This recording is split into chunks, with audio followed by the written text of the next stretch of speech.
very close to being done. After this, she'll be done. And her master's thesis is knowledge and attitude toward mental health and psychopathy, something that's very near and dear to her heart. Take it away, Carolin. Okay, thank you. Happy early Easter to everyone.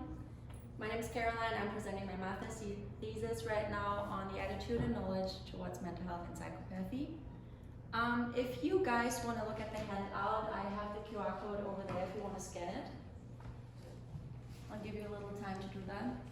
So I want to start off with giving you a little expectation thing, what you can expect from today's presentation. I will start with a little introduction to the topic, talk about my aim, definitions, theoretical background, research question, hypothesis, my design methods, the whole research in general, the conclusion, limitations, and I will talk about future research, because I've already looked into that.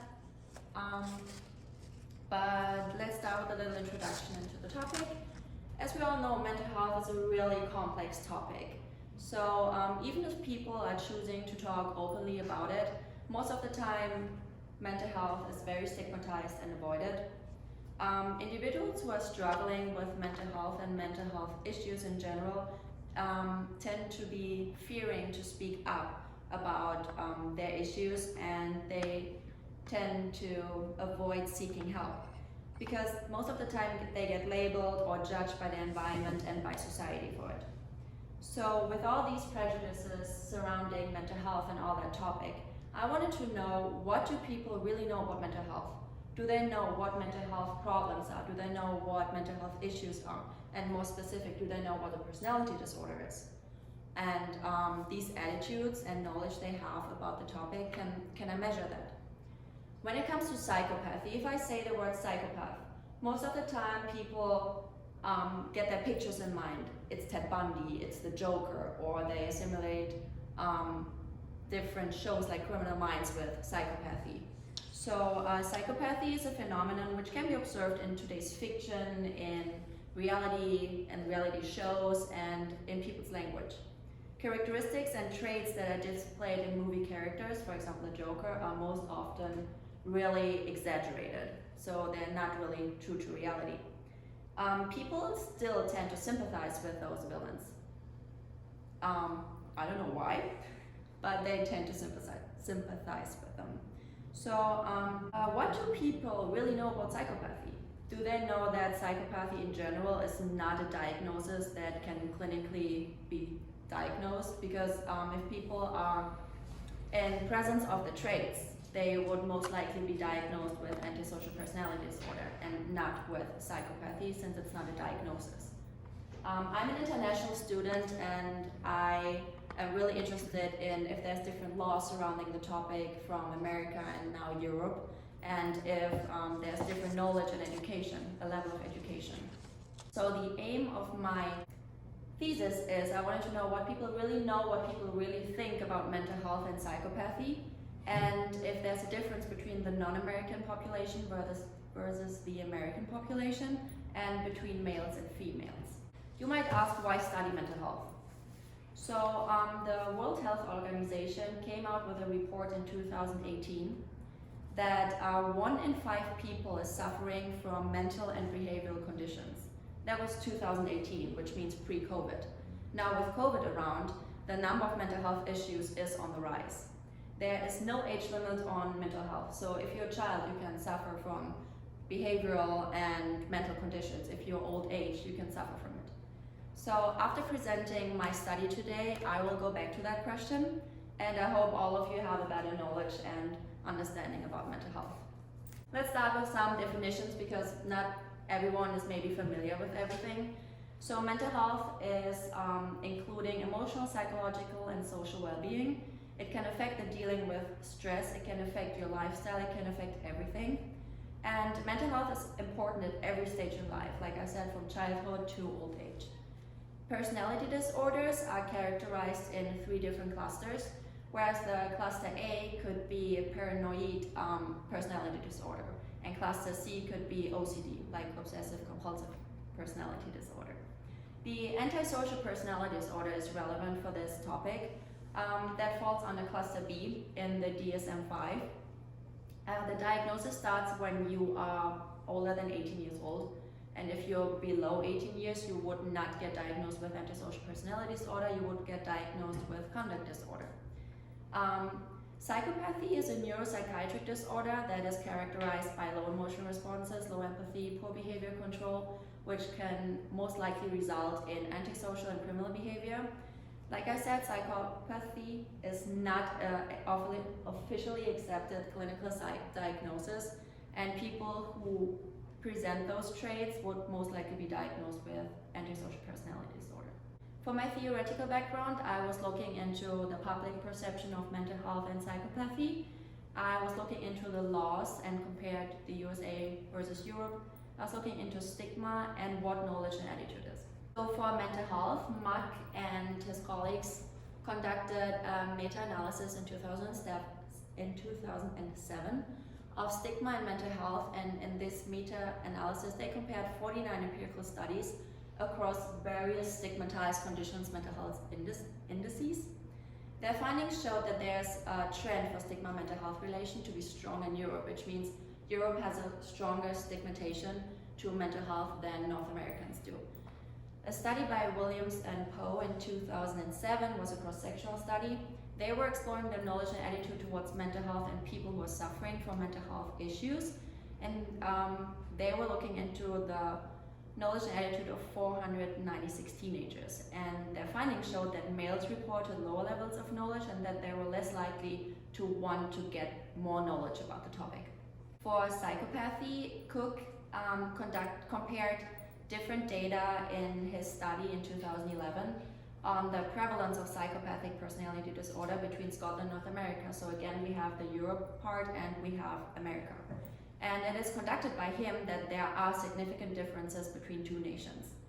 So individuals who would fall under the public stereotypic classification of a psychopath, which is still not a diagnosis, are usually labeled as insane, abnormal, the worst of the worst.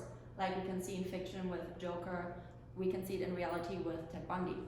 People are very quick to label someone as psycho. Like if you just go around and people tend to behave crazy than the norm would be, they would just be like, oh my god, you're so crazy, you're such a psycho. So do people actually know what that means? Do people know the meaning behind that? Because as we can see in the fiction and media, they can alter the reality about the characteristics and the perception. If we go on to the laws and compare USA versus Europe, there's 50 states in the US, and each state has its own laws and procedures in the criminal justice system. They are similar, but they still act individually. For example, the US has something really unique for the US. It's called the insanity plea, which means they are not guilty by reason of insanity, and it follows 4 legal standards: the McNaughton rule, Durham rule, irresistible impulse test, and the model penal code test. And states can combine these, like for example Wisconsin, but each of the states is following their own interpretation. Now in Germany we have 16 states in total, and each of the states is following the same law. They are following all the same legislation because they created it to protect the society and the perpetrator from criminal offenders that are less culpable than the norm would be. So however, there is no plea like the no guilty by reason of insanity like there is in the US. I'm sorry. In Germany, they 16, they all do the same. Yes, and the legislation, they created a system to protect the society and the perpetrator from criminal offenders that are less culpable. And nowhere in Europe there is a plea like the not guilty by reason of insanity like that is in Europe. What do they have instead? They don't have a plea like that, but they would go like, they would test someone if they are culpable, and if they are less culpable than the norm would be, they would judge them based on the penal system of criminal offenders. So for stigma, we all know that discrimination and exclusion are largely caused by stigma. Stigma causes individuals to make unfair decisions and prevent them from seeing the whole picture.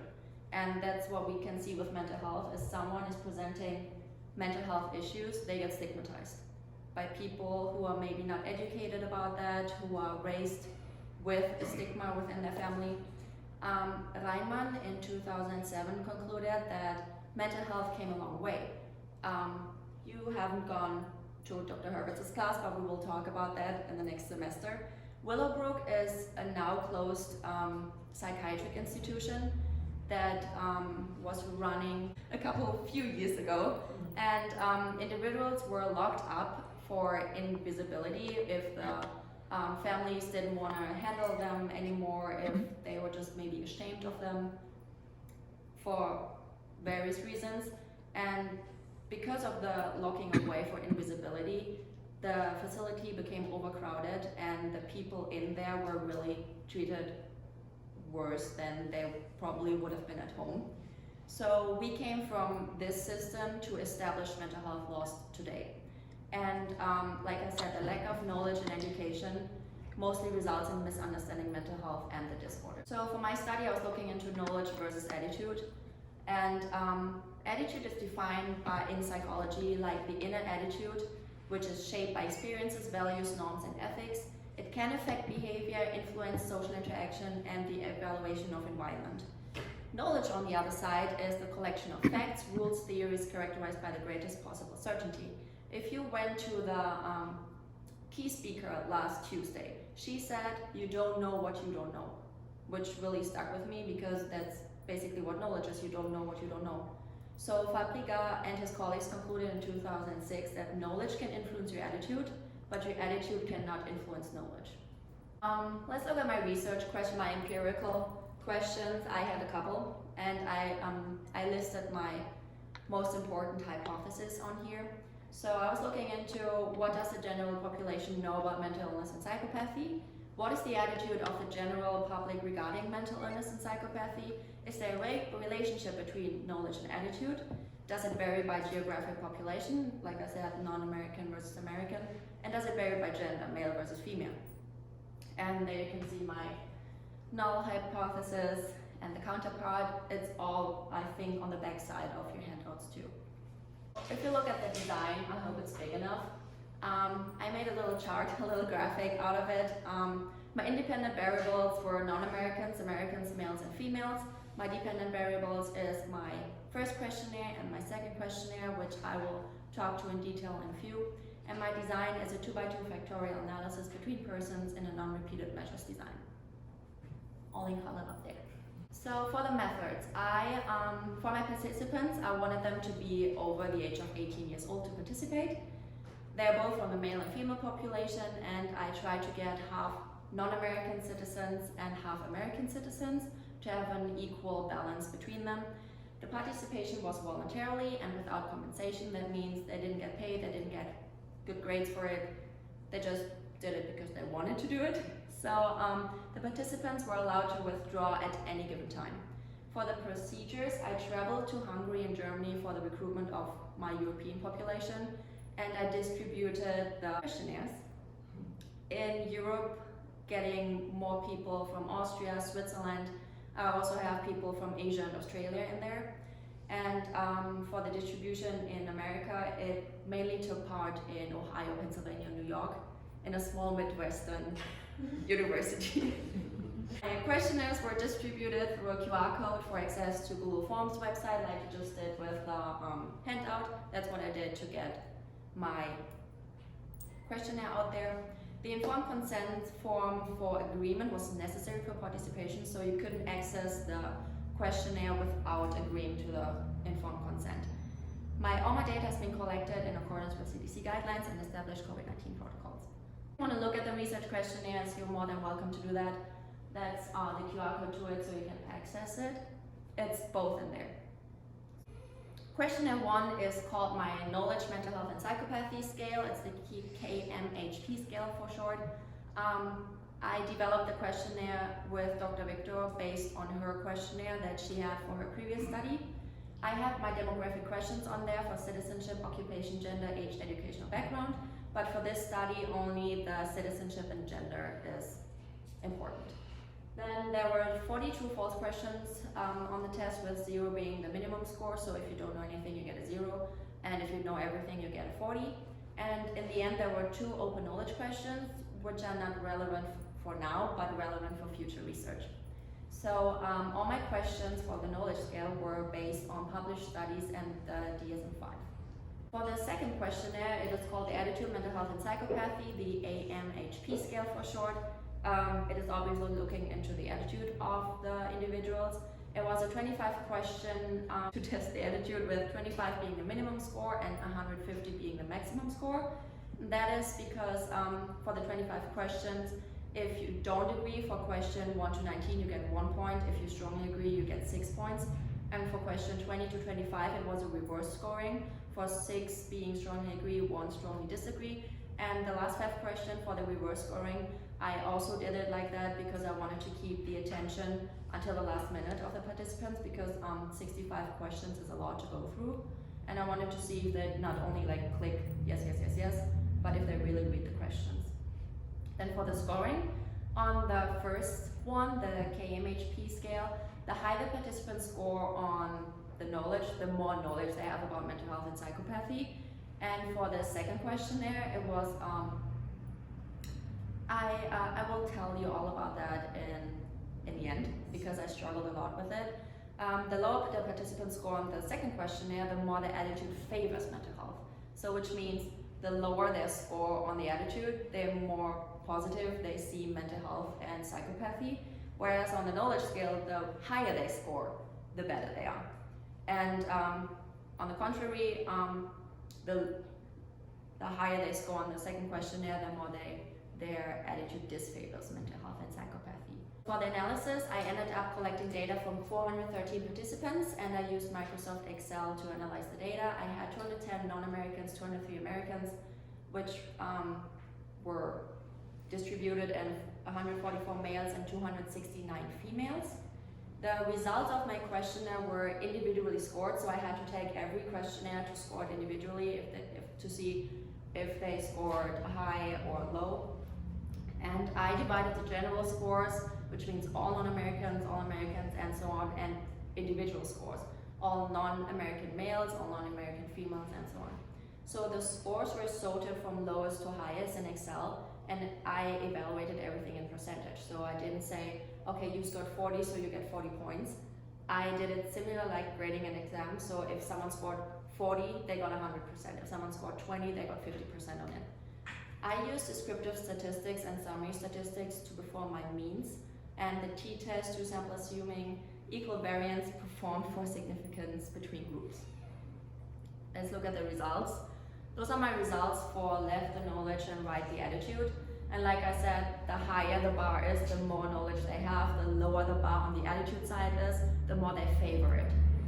So I had the non-US in green, US in red, males in blue, females in yellow. And as you can see here, you can see a trend. The more knowledge someone has, the lower the attitude is, which means the more knowledge, the more they favor mental health and psychopathy. And on the other side, the lower the knowledge is. For example, for like the non-US, the mean is 74 compared to the US. It's not really a big difference, but it made enough difference. On the attitude side, the non-US scored higher, which means the less knowledge they have, the more the negative the attitude is towards mental health and psychopathy. If we look at the individual data, like I said, I was looking in all non-US males, all US females, and so on. It was by light blue, pink, purple, and orange. And I just want to take your attention on the US females. They scored significantly higher than everyone else on it, on the knowledge, and significantly lower on the attitude, which means the US females have the most knowledge in my study and the most positive attitude towards mental health and psychopathy. So they have less negative attitude. Correct. Okay. So if we look at the significance results, all my significant p-values were with an E, which means they are highly significant here. And I scored for knowledge the significance between non-US and US knowledge, non-US male, US female, US male, US female, and non-US female versus US female. And the results for the attitude significance, I had a very high significance for non-US male, US female, US male, US female, and US female non-US female versus US female. And please keep in mind the higher values of the t-value indicate larger differences exist between two sample sets. And for me, the US male versus US female had the highest t, which means it was 8.02. So this will be my largest difference sample set. So in summary, if you lost me there, I can totally understand. Between the nations, there was a significant difference in knowledge between non-Americans and Americans, but no significant difference in attitude. For the gender, there was no significant difference in male and female and knowledge and attitude. And in general, the significant difference in knowledge and attitude was found for non-American males, American females, American males, American females, non-American females, American females. So again, why would we study this? Mental health, like I said, came a long way, and now after COVID or during COVID-19, with the pandemic, it is as media popular as ever, which means everyone's hearing about it. We turn on the TV, we hear about mental health, we hear about depression, we hear about everything else. So people get it in their ears. So it's surrounding everyone right now. And the cultural attitudes to mental health are always changing. If I would do the same study 20 years from now, I would probably have completely different results. And psychopathy right now is a label that is not fully known and accepted, and I can predict that this is also likely to change, because there's so much study surrounding that topic now. With the dark triad, for example, it is a really fairly new topic, and there's so many studies surrounding it right now, which is just growing.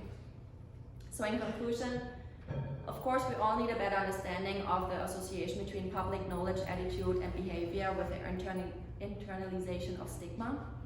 Rüsch and his colleagues concluded in 2020 that public stigma has a high impact on many people suffering from mental illness, and it is necessary to reduce the public stigma on society. Now with COVID-19 again, with the media popularity, that's a really good start. People are influenced by media, like I said, more than ever, with TV shows, magazines, books, exaggerated fiction. I don't know if you watched Euphoria, I don't know if you watched Encanto, the new Disney movie.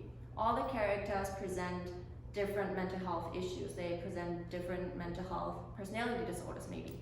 So the people's knowledge can influence their attitude towards mental health, which means the more we educate about the topic, the more the attitudes can rise. And of course, more research has to be conducted in the future to predict everything.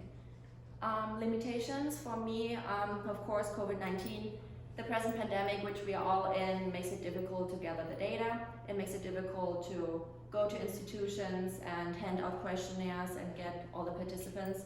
Then, like I said in the beginning, mental health is a really complex topic, and it's likely to change. So just because I did that study now doesn't mean I get the same results every year. So if I would do it even next year, it would probably be different.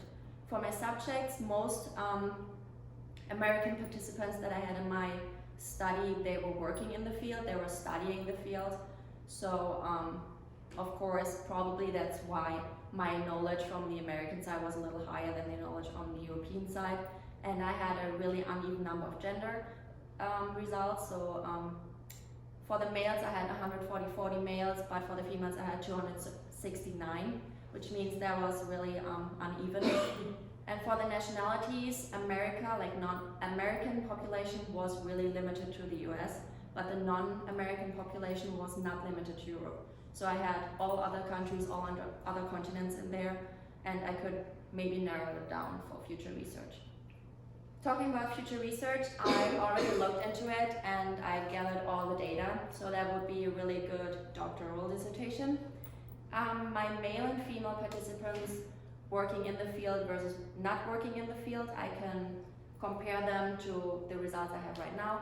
Then I have data on the education and age group, so I can run all my data and compare it to the age group and the educational backgrounds.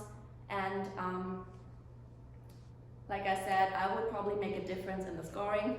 So with that being said, for the attitude scale, I would have a higher score for positive attitude and a lower score for negative attitude, because it just makes it way more easier to look at the results. Because when I first looked at the results, I was thrown off. I was like, why do people have so much knowledge and then such negative attitude, because normally the more knowledge you have, the better your attitude. You know what I mean. Okay. So for future research, this will be my design. It will be a 2x2x2 factorial between persons non-repeated measures design with the professionals in there. And for the demographics, like I said, I could compare it based on age and educational background. These are my references I used. Thank you for your attention. Does anyone have any questions?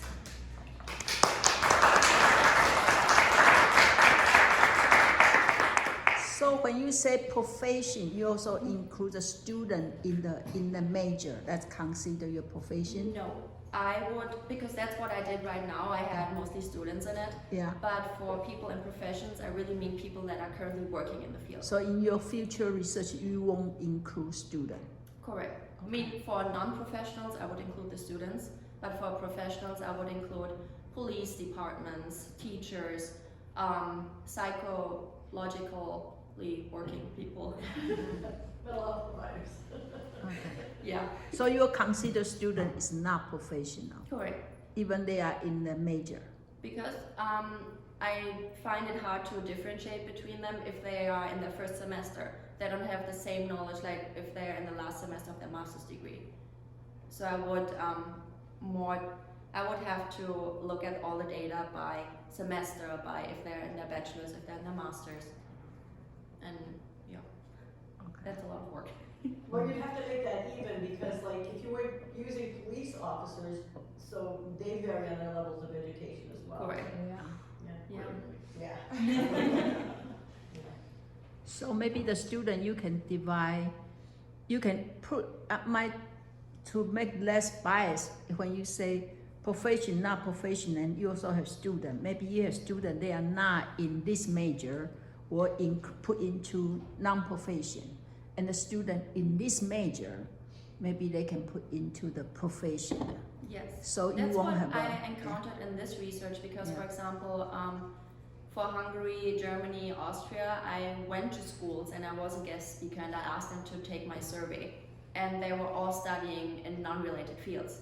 Whereas here in a small Midwestern university, that's name I'm not allowed to say, for the purposes of this presentation, they were all mostly studying within the field. They were all criminal justice majors, psychology majors. So that was probably also an influence on my results. Yeah. Very Your interesting. question? Oh, yeah. Oh, I knew you did. I'm gonna go to him. First, I'd like to just say you did a very, very good job. Thank you. Very detailed. I think you did phenomenal in describing your statistics, which some people struggle with. So, can you scroll back to slide 14? Oh my goodness. See, I told you he was stealth. Remember? You didn't believe me. Oh, I believe you. Oh, I believe you. Okay. Yeah, you got your null and your alternative flipped. Oh, Your okay. HO is Oh, your yeah. null and your HA is your Oh, Okay. yeah, that's right. Yes. Okay. So, Good eye. again, that's not a big deal. Some of my questions I wrote down you did answer later on. And then at the beginning you mentioned how, and you were correct, that most people with psychopathy would be diagnosed with ASPD. But when the DSM-5 came out, they finally made an addition to it to where psychopathy can be listed as a specifier under ASPD. So That's in her thesis. yeah, I didn't, okay, good. Yes. And then kind of just more knowledge for you. You mentioned about how our United States about using the different types of tests for psychopathy. Technically speaking, we do have, or we should follow this standard after Dahlberg was released, but we still don't. And then I did have a question on your final two answers. And hold on, before you move on, hold on. So when you do the finalize, divide attitude knowledge into two different hypotheses. Okay. You measure Yes. them in different things, so Yes. put them into different Okay. hypotheses. Related to that too, which you're not the only ones that don't feel bad, I've noticed no one goes back at the very end and states whether they either accept or reject the null. So I don't know if you wanna, or if you can. With how I have it here or how I would actually be. So after your results now, would you Yes. accept or reject? So I would accept that there's a difference in knowledge and attitude between nations, but I would reject that there is a difference between males and females Okay. for the purpose of my study.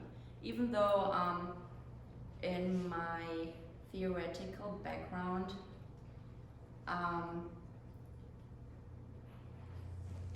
let me find that real quick.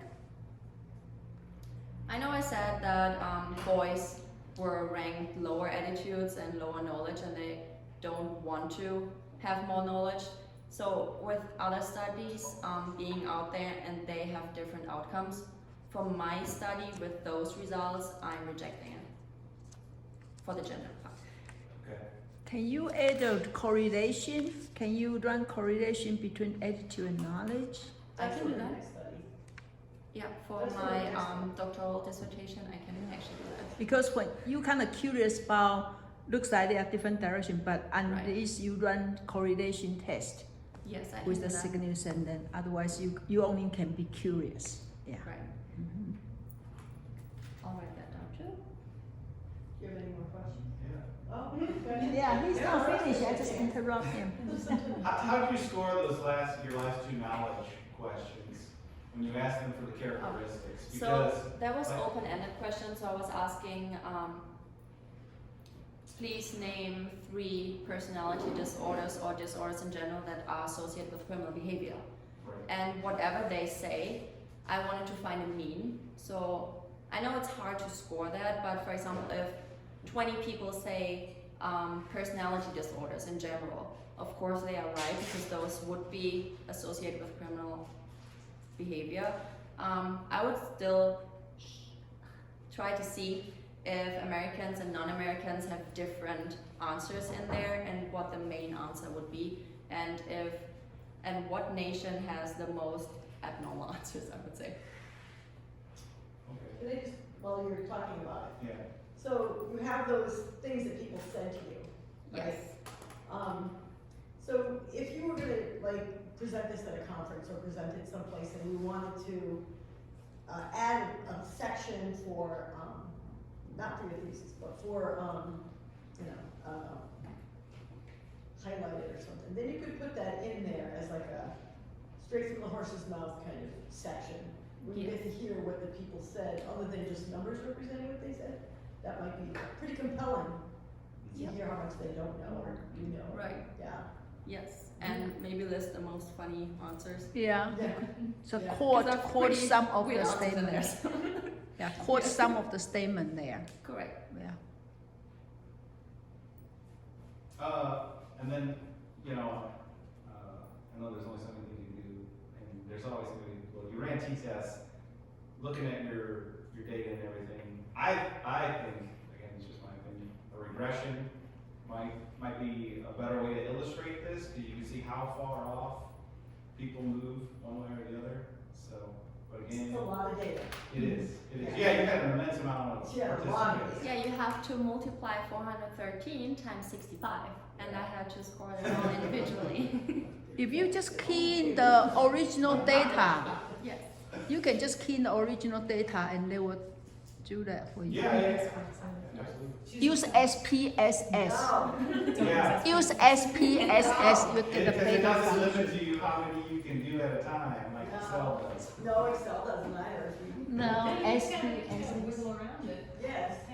Yeah, first I wanted to use Jamovi because that's the Hungarian one that I originally wanted to use, but I know that no one knows about Jamovi. So if I would have questions about it, Nobody you can ask. I favor Superstat, but we don't use that here in the United States either. So, right.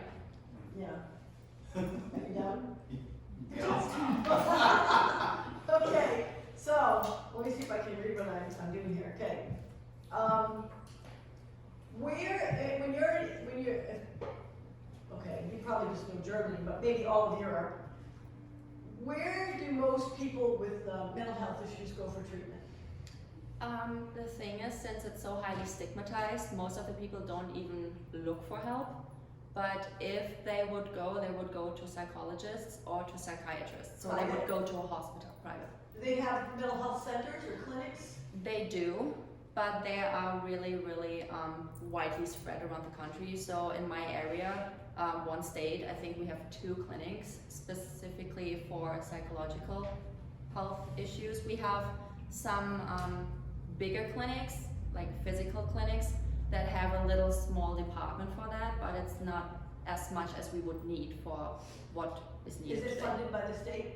Yes, like it's covered by the insurance until one level, and once you exceed the level, you have to go to a private doctor and Oh. pay out of pocket. So, like in the United States, even the treatment is stigmatized. Yeah, that's. Yes. Because I don't know, but if someone's suffering from depression, for example, or anxiety disorder, they don't want to see that they suffer from it because it's so highly stigmatized that they still are like, no, I don't have that. Even though it would be more easy if they would just acknowledge that they have something to get help. So you mentioned in here, I made a, oh, here it is. That, so your system in Germany, or I don't know if you meant Germany or all of Europe, No, Germany. huh? Germany. The system protects, this is what you said, society and the perpetrator, there's no NGRI, but they're less culpable than the law. How do they determine that? That's a really good question. I believe that they have instruments like we have here for assessment, Yeah. but we don't follow the same assessments. Like we have 20 assessments here to determine something. We do have the same there. So Is we it the same exact, so do they Not have? the same not assessments, same, no. Okay, no. they don't use MMPI or anything like No. that? For example, in my internship, I was assessing the violence towards children and their environment, and I've never heard of the same assessments we have there that we would use here. Well, what about within the country? They use the same, Within, they use the same. within the, Yes, and but are then they all for- based on DSM? No. They should be ICD. ICD is what I was thinking. Yes. Yeah. When you say that here, people don't know what ICD Correct. is. Like for Very example, in interesting. Hungary, we learned about the DSM-5, but we mostly use the ICD. Yeah, Yeah. Well, but some countries only use DSM, so that's very interesting Yeah. break there. Which makes it even harder to get the results and to Right. find a similar. So if someone is criminally, that has criminal mental illness, where do they go? That's good. So, for example, in here in America, they mostly go to the same prison, but for us, we have 2 different institutions. There was a question on my attitude scale as well, if there should be more institutions to handle that, or just one institution that handles it all. In Germany, we have an institution that is solely for criminal offenders, and an institution that Mental health, yes. yeah. And an institution that is just focusing on the normal, I don't know how to say it, the general population. So, and then, so by that regard, is the mental health system there mostly provided by corrections? Or provided by the state mental health system, whatever? I would say the state mental health system, because it's So it's all paid opposite by of here. taxes. Yes. That's That's why it's so another interesting to look into it. Huh? That's why it's so interesting to look into it. Do you, To find the differences. again, kind of offshoot of this, do you know any data, because I know Germany outlawed corporal punishment, and I know that drastically reduced their juvenile incarcerated population. So like, again, kind of related to this, but I'd be interested to see if there's any relation to that, and then to this as an adult, so. The most research I found was from Scotland and Portugal, but not specific in Germany. Okay. Okay, oh, are you done? I'm sorry. Well, I'm just asking random questions. do you guys use this, the psychopathy checklist? I believe we do, Yeah. but there's so many out there that even to find psychopathic traits, I think we only use like generalized scores, and then if you really have a good lawyer and a good psychologist or psychiatrist, they go more in depth. Yeah, that's a hard test to administer in the first place. Yes. It usually takes days plural, so, Same with the neurological. yeah. test too. So I did want to say that you did a beautiful job. Thank you. Your slides are beautiful. I really like how you left it in outline and then just filled it all in yourself. That was very nice, because you were able to do that where some people can't do that. Like I can't even do It that. was really beautifully animated, but I couldn't show it. So that's why I was hoping we would be in the other auditorium so I can just plug my laptop in. Oh, well, Hold there's on. a way to do that here. I just don't know what that is.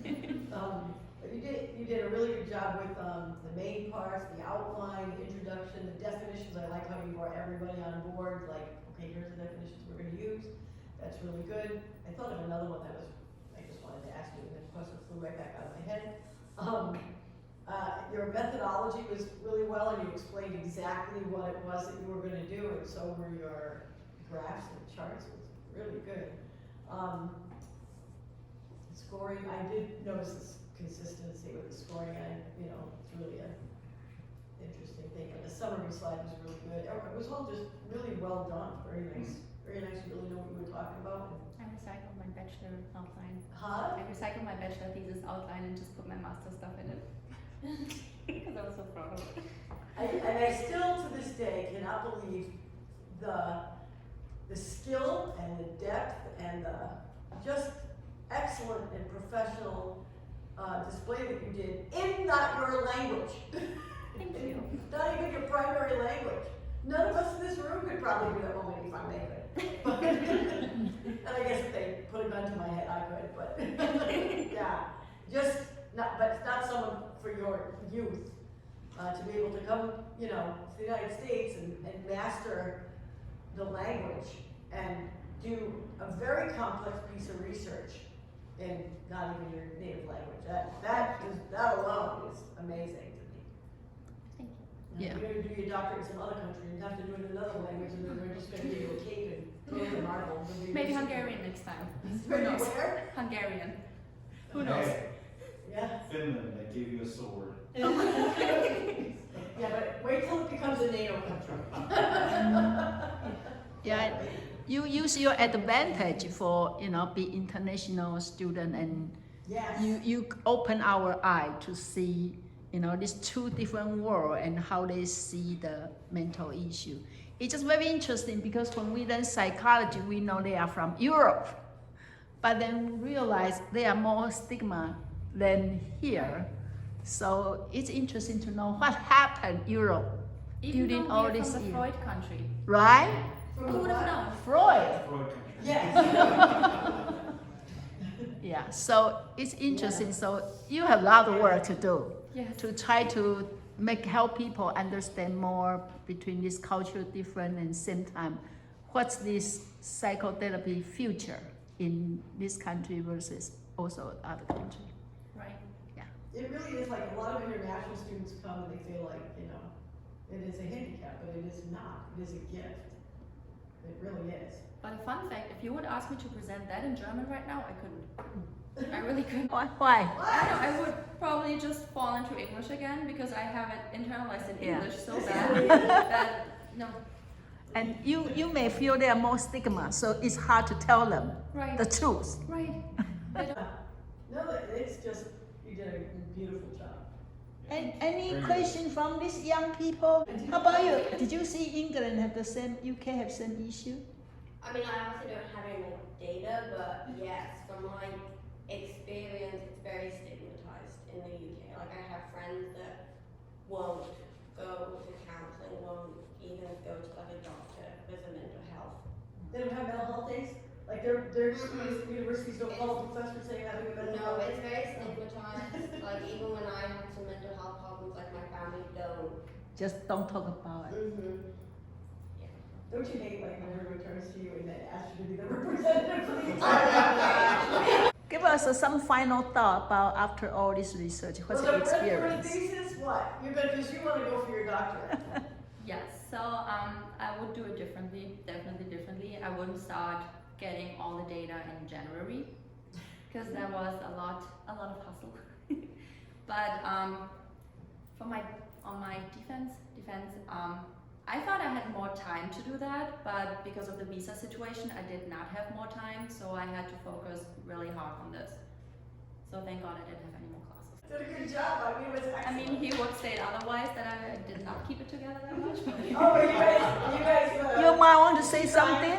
okay, she said she didn't really understand all of it because of the language barrier. Yeah. But if I did a great job, she's happy and says hello to everyone. You tell her that your professors are here and we're all very proud of you. Tell her. We love you very much. That didn't seem like enough words. We love you very much and that we're very proud of you and you're a credit to your country and great representation. Ich hatte eine sehr gute Professors are saying that good job raising you.